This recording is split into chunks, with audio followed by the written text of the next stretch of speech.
Welcome to the Same Day Podcast, where we discuss driving incremental business growth and other topics related to real estate, property management, and entrepreneurship.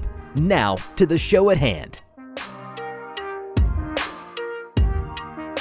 Matt Zalk here. I'm the host of the Same Day Podcast, where I connect with top business experts and real estate leaders. Past guests include Devin Howland talking about economic development in Fayetteville, Arkansas, Jonathan Schmidt of the Keyrenter team talking about property owners' frequently asked questions, and Kevin Evans of Liberty Air Services talking about HVAC systems, how they work, and why they're so complicated. Today's episode is brought to you by Chris Lyle State Farm. Chris Lyle State Farm helps you protect your most precious assets and investments. Whether it's your home and auto, investment, rental properties, or other valuables, call Chris Lyle State Farm for a quick and painless phone call to potentially save you double digits on all of your insurance needs. He recently saved a friend of mine like $8,000 across a portfolio of single family, his own home, the rental homes, and a bunch of other stuff. So incredibly valuable. I think the way they put it was you can go to Hawaii a few times on the savings that you'll get from switching over to State Farm. Visit diallyle.com or call his office at 918-878-7771. Today's episode is also brought to you by Keyrenter Property Management. At Keyrenter Property Management, we are a full-service property management company helping our clients buy, renovate, and operate real estate assets. We help our clients build wealth while taking the headache out of property management. Listen, John, you probably know better than anybody how hard it is to line up contractors to get a make-ready done in a reasonable amount of time after a tenant leaves a property. Contractors like you, thankfully, are busy. The work seems to drag on forever, and all that leads to lost rental income. At Keyrenter, we line up our dedicated vendors, again, like you, John's, paint and remodel for unit turns so they can happen super quickly and we get more money back into the pockets of our owners. That's why no matter what rental you have, a single-family home, condo, townhome, apartment, duplex, we have the management solutions that you need. Go to KeyrenterPMC.com for more information. I want to say quickly before we start that, or send a big thank you to Kristen Garza, who actually introduced us the first time we were working on. Maybe the first time was through a property that we brought on. You had been contracted to paint it, and then we took over the management. We can talk about the funny story that was our first introduction. Yes. But Kristen Garza ultimately really introduced us and brought you on or into our network, and that was great. She used to work with us, and now she works at Appfolio, which is our software provider. But she introduced Keyrenter to John and John's painting and remodeling, so I'm grateful for that. But to introduce John Karlsson is the owner of John's Painting and Remodeling. He's been working in the industry since 2005 in Tulsa, Oklahoma. Originally from Sweden, he was working previously in painting, but also worked in a bunch of different trades, including forestry. He worked in a big hospital laundry, and he did all sorts of handyman, or provided all sorts of handyman services. So John's been married for almost 30 years, has a son, 3 grandkids, all living in Tulsa. I love that. He's a family man. John, welcome to the show. How are you doing? Yeah, thank you. Yeah, I'm doing very great. Thank you. And I'm so happy to be here with you. It's good to have you. We've been trying to line you up for a long time, and I'm so happy that you're here. Tell us, to start, how did you get started in the industry doing painting and handyman services, remodeling services? Yeah, I mean, in my family, I mean, we have always been kind of handyman. We have done all kinds of stuff. In Sweden, my parents bought a new property, and my dad remodeled the whole property. And there, of course, I was there helping him all the time. But then when it's maybe more started out with the painting stuff, we came here to the States 2001, and every summer we went back to Sweden, and there I have a very good friend in Uppsala, the town where we came from, and he has a big painting company. So every summer when I came back, he always provided job for me. So I mainly painted windows there. In Sweden, we have wood windows. So I had a team maybe of 5-6 people there. We were painting windows during the summer when I was there. So there where it really started out with the painting. And then when I came over here and got my work permit 2005, I started the painting business here. Actually, I started to do make-ready stuff here, but then at that property I worked, they changed the paint provider. So, I mean, it turned out to be a lot of full paint apartments. So they gave me all of these, and then I started my own business and took over all these things. So that's how it started. Are you suggesting to me that you'd rather be in Sweden, 75 degrees and sunny during the summer than in Tulsa, where it's 110. Is that what you're saying? Of course, I mean, the Swedish summer, I mean, it comes to temperature is more pleasant, but I can honestly say I really like Tulsa here, and probably because of my work and all the good friends I have, I really enjoy the time here. But of course, 75 is better than 110. Yeah, I've been to Sweden in summer, and the sun, at midnight you can still be having dinner, and it feels like you're just having a twilight evening. Really, really beautiful. Exactly. So let's go through real quick all the services that you provide. Can you tell us, what you do in general? Yeah, I mean, it is mainly painting interior and exterior, but that always includes, sometimes when you do exterior, you have to replace some siding, rotten siding, and trim and stuff like that. And then the interior, of course, sometimes there's a hole in the drywall. You have to repair that and do some texturing and stuff like that. So that is the main thing I do. But then when you come to a homeowner, maybe they ask, oh, can you replace this vanity in the bathroom? We need to change that. So that I do, but that is not so common. But I can do it too. I'm do a lot of different things, but this painting is my main. So recently I moved out of my personal residence and I rented it, and you did all the painting, touch up, some sheetrock repair work and everything else. And I have to say, if Nancy and Harvey Cohen ever listen to this, we have a longstanding feud. Who is your better client? And when they take you for a little bit and do some interior paint work, they call me and they send a picture and they say, ha, ha, ha, ha, ha. John's over here, so he can't be at your projects too because he's at my project. So I was happy to get you at my house and do that work and take you away from them for a little bit too. There are complications when it comes to the work that we send your way. We often have make readies, right? So a resident moves out of a property. We've got to get it ready and back to pristine condition or great condition before another resident moves in. And so our team sends you these, what amounts to inspection reports that generate a work order. And that work order will say something confusing to you that we've discussed in the past that says like interior paint or bedroom paint, is in rentable condition, which is of course the question that the person that's doing the maintenance tech that's doing the inspection is answering yes or no to. When he says no, then that triggers a flag, and that flag becomes a work order. So you just see a thing that says paint in rentable condition. You're like, what does that mean?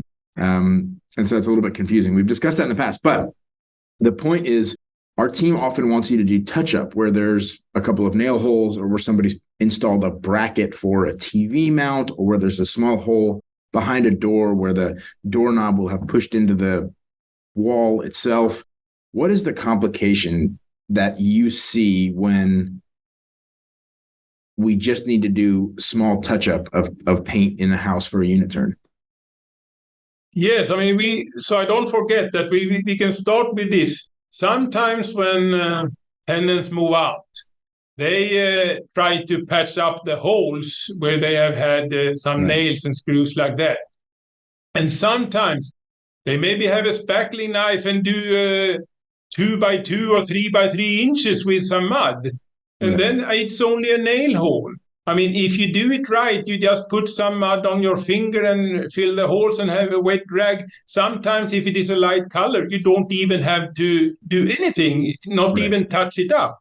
So that is number one problem when it comes to these kind of things. So just to describe that, like a tenant will find a hole, and instead of just putting in a touch of mud, of sheetrock mud, they take the mud, they take a spackling knife, which could be an inch wide and could be 3 inches wide, and they cover up this. They cover up the thing like that. So now they've got on a gray wall, they've got 3 inches square of white sheetrock mud. Is that the idea?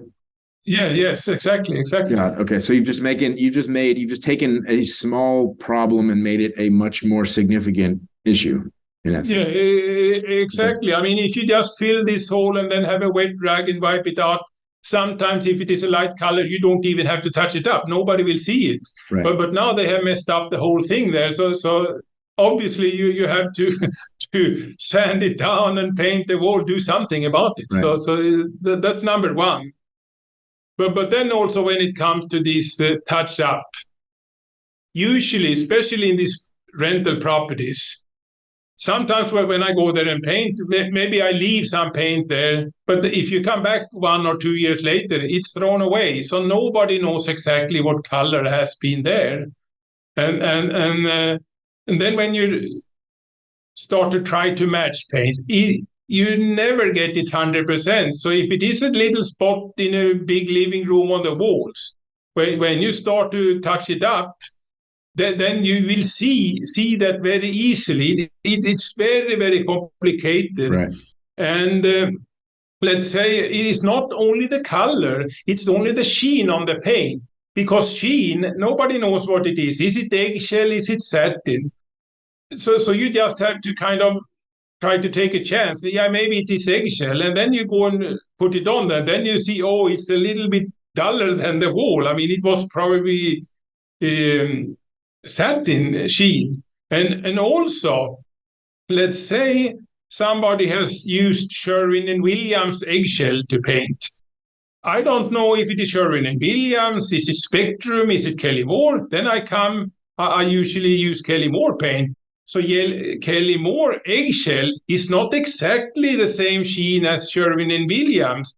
So it is really a complicated situation you are facing when you start to do this touch up. So many, many times we just end up to do wall to wall, I mean corner to corner, because you can match it so close. So if you go to a corner, you don't see, I mean, the next wall, right. I mean, if it is the same or not. But when you start to do in the middle of a wall, then you see it very clearly. So right. It is a very complicated situation. But sometimes, I mean, it has happened a few times through these 15 years here. They have, if it is the skill or just good luck, they have done a match so you hardly don't see it, even if you do it in the middle of the wall. But that is the rare occasions. Yeah, so I've certainly seen a tenant job where not only did they do the 3x3 spackle job, but then they tried to match the paint, and it just looks like a cheetah print across main walls in the house, which is awful, and you can't lease that property again. Then the tenant looks at us and says, "Why did you repaint the wall?" And we have to show them photos and say, "Would you have accepted this when you moved into the property?" If there is still paint left at the house, though, does it work always to just paint the touch-up with that same paint? Or should a resident or an owner that's doing a make-ready take that paint and go and have it mixed up professionally, shaken at Home Depot or at Spectrum or whatever? Is that really a possibility? If the original paint is there, and if it is not too many years ago, then it can work pretty good. But I mean, it depends also. If it is a room where the sun shines in on a wall, then the paint on the wall fades. Right. So when you come with even the original paint, then it may not match exactly because of those kind of circumstances too. So that is a little bit of a trick there. But so then it doesn't matter if you have the original paint, you know the color, you can go match the same color from the same sheen from the same company, but you're still going to have the same issue, which is that you can have a cheetah print all over the wall if you need to do a bunch of touch up because the paint's never really going to match. You can't match that fade, I guess. What happens if it's faded and you take a little piece off, you cut a little piece of the sheetrock out or the paint off and you try to match that faded color? Does that actually work? Yeah, I mean, in that sense, let's say we have a wall that has been kind of faded. So then maybe the best way to come close, then you have to cut the piece there and match it. Then take the original paint. But if you have the original paint, that's always the best way to go, because if you have that formula, I mean, you can tweak that one a little bit, maybe if there is some issues about fading and stuff like that too. Right. But then when push comes to shove and owners say, why did John charge me X for doing the painting? We have to explain a couple of things that we'll get into on price increases generally, but also it takes a crazy amount of time to find the original paint or not, go to the store, try to match it, come back to the house, paint a little bit, let it dry, see whether it works, then compare, go back to the store, lighten it up a little bit, darken it a little bit, change the sheen, do whatever. I mean, that's multiple trips to and from Spectrum or Home Depot or whatever, and that just takes a ton of time, right? I mean, ultimately, when we interviewed Kevin Evans from our heating and air company, we had the discussion about why somebody would buy a used system and bring it over as opposed to installing a new system. It's like, well, at a certain point, you're paying for the time of the person that's doing the work, and if they have to do 3 runs, 4 runs, 10 runs to match the color. I mean, you were at my house and I was there for much of the time, not much of the time. I was there for some of the time that you were there, and I trust you implicitly. So I said, do the work and then send me the bill. But you were back and forth a number of times to match various paints in my house. And the vast majority of my house is just white, different shades of white, or a wall white and a trim white, really. So even with that, just that white, you were there multiple times. You did multiple trips, which was, I guess, eye-opening to me. I hadn't thought about that. It takes so much time to just match the paint properly. What about the quality of different paint companies? We get the question from owners often, and I called you recently because my in-laws in Nashville are doing a new house, and they got such disparate bids. They got 3 bids from different painters, and one was, let's call it $100. One was $30 and one was, $65. And they were like, why is there such disparity between these bids? Well, part of it's the person that's doing the work and their hourly rate.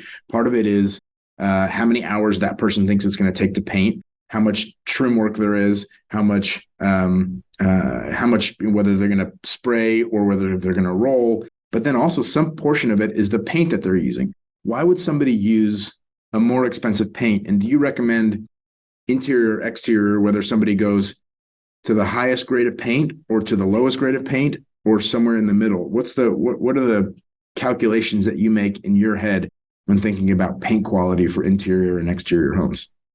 Exterior, I usually tell my customer, use the top of the line paint, because exterior, I mean, you have the weather, I mean, rain and sunshine.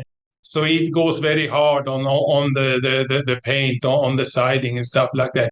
Interior, there, I think you can go with a kind of a middle grade paint. I mean, you don't have to go with the top of the line there. And this, but also, I mean, this what they call here commercial grade, the cheapest paint.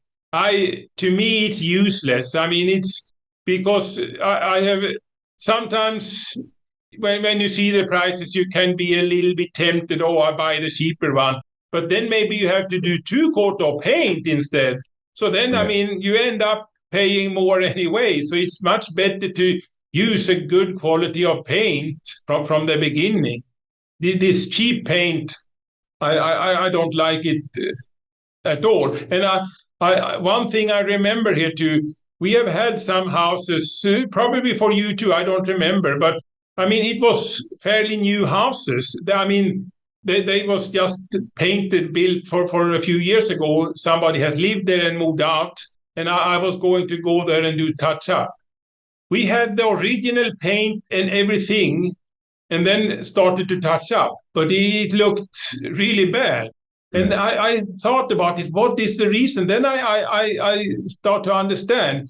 Sometimes when they build houses, the contractor coming in there use the cheapest paint, this commercial grade, and spray a thin coat of paint on the wall. Then when you come 2 years later and do the touch up, where you do the touch up, there you have 2 coats of paint, Right. and the original paint is so thin. So when you do 2 coats of paint, then you get kind of a darker color there. So that is a problem. So this commercial grade, I mean, and also this flat paint. I mean, they use flat paint when they build a new house, spray everything, bathroom, everything. I mean, in bathroom, I mean, you should never have flat paint there because of the moisture that comes there. And flat paint, as soon as you touch it, I mean, you cannot clean it up, because if you come with a wet rag there, then the paint comes off. But if you have a low sheen or eggshell there, you can wipe it off. So I always recommend, especially in these rental homes, always use low sheen eggshell or something like that, because it pays off in the long run.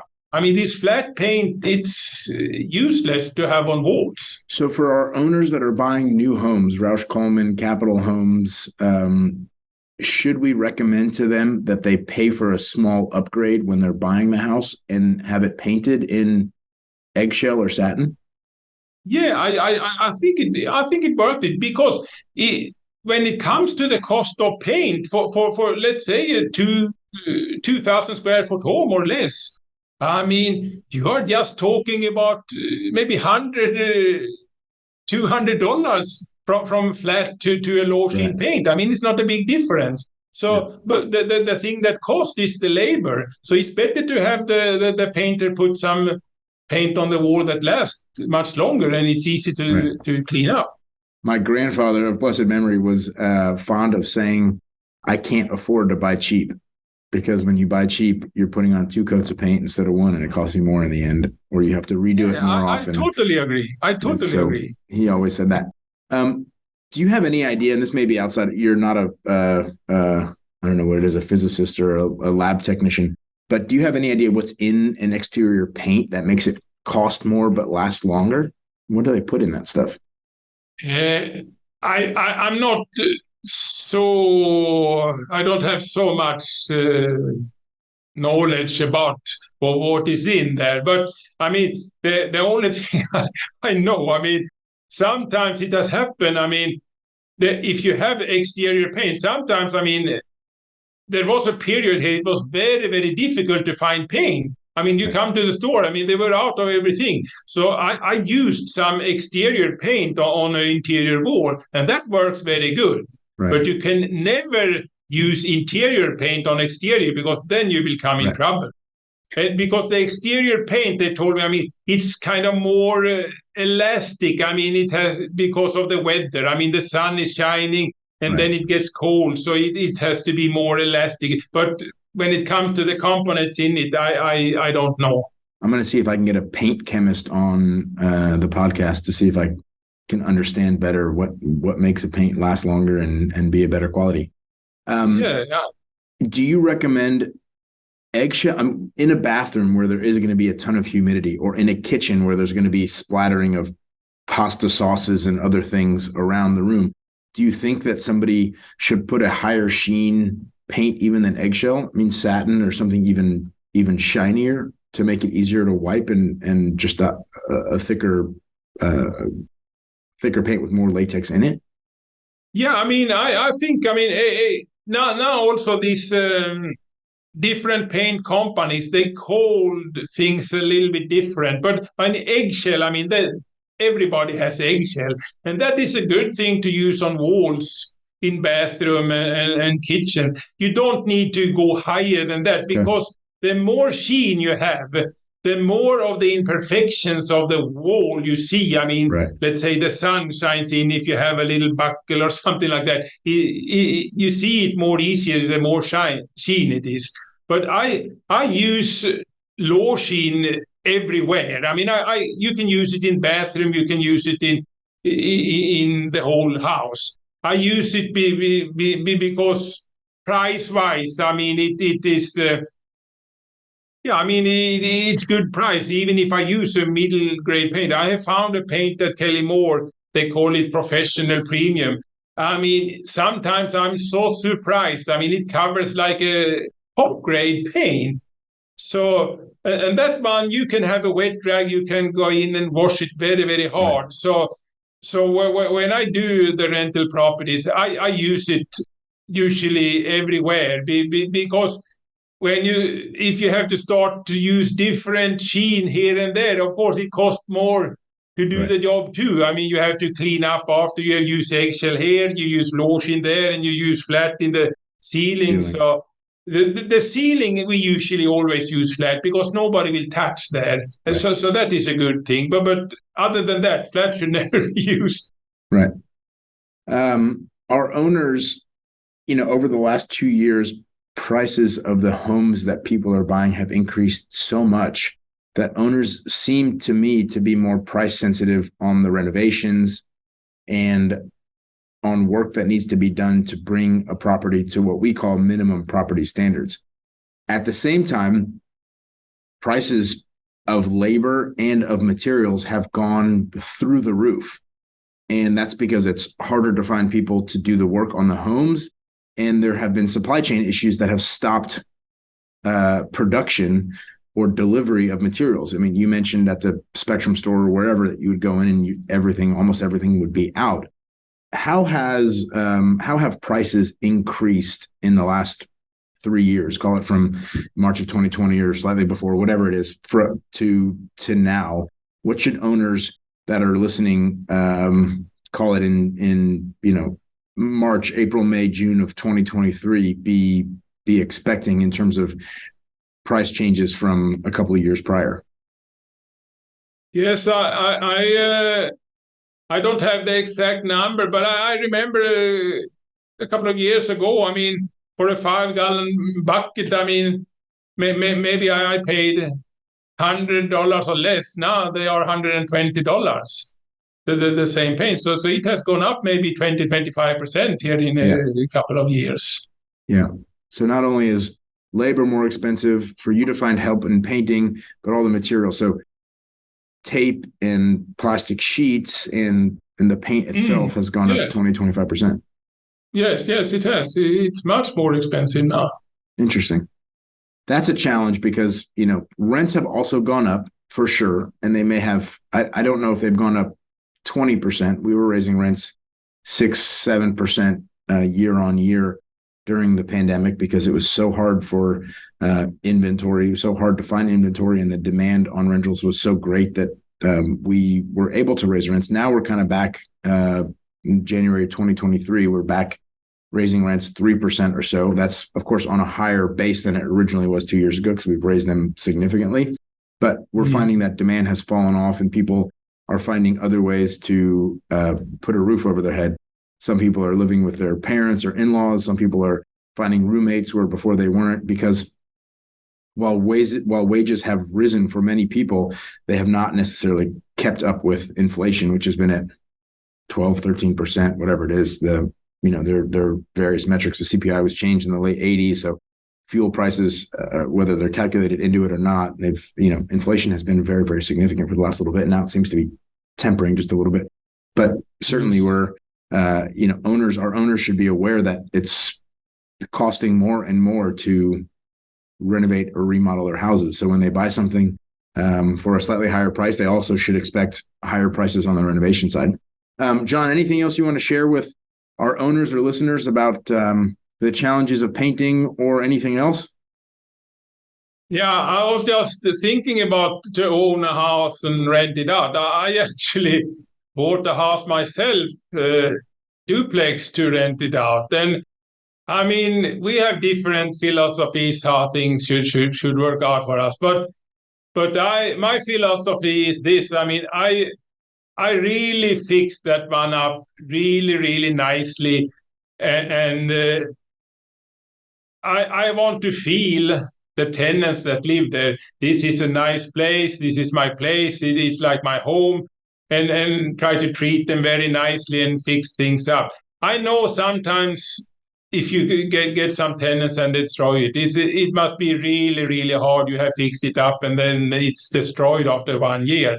But anyway, I mean, that's my philosophy. I want to keep it very, very nice because I think the tenants that live there, they also get the feeling of this guy. He has a nice place. He treats us really good.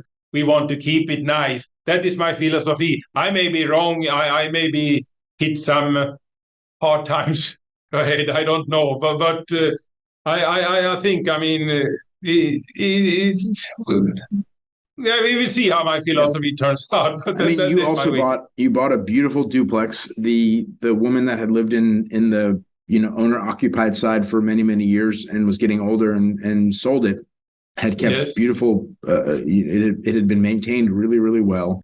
You went in and put really nice granite, so the tenants have a better living experience. But that's also a good investment from your side, because then you don't have to change the formica if somebody puts a hot pan on it or chips it somehow. Granite's super strong. So I agree with you. Back to my grandfather's saying of I can't afford to buy cheap. Sometimes installing the nice stuff is more durable and gives you a greater longevity in terms of tenant occupancy. So hopefully and also the flooring. I just put in a good vinyl plank throughout the whole thing. I mean, it's only in the kitchen and the bathroom that is tile, but the rest is this vinyl plank. And I hope that will last for a longer time. And it's easy to clean it up than compared to carpet. But we've seen that transition from carpet to vinyl planks or vinyl tiles or whatever they are, because it is so much easier. You don't have to go in and replace it nearly as often. You can clean it up and you can replace little planks here and there if you need to, if there's any bit of significant damage. But that's, again, a wise play, and we've seen that transition happening over the last decade or so. John Karlsson, owner of John's Painting and Remodeling. He's been working in the industry since 2005, painting long before that, and doing all sorts of other handyman fun things. John, we appreciate you being here. Happy to have you on the show. Thank you so much, Matt. Take care. It was really great to be here. Right. Thanks for listening to the Same Day Podcast. Tune in to a new show each week and be sure to subscribe to get future episodes.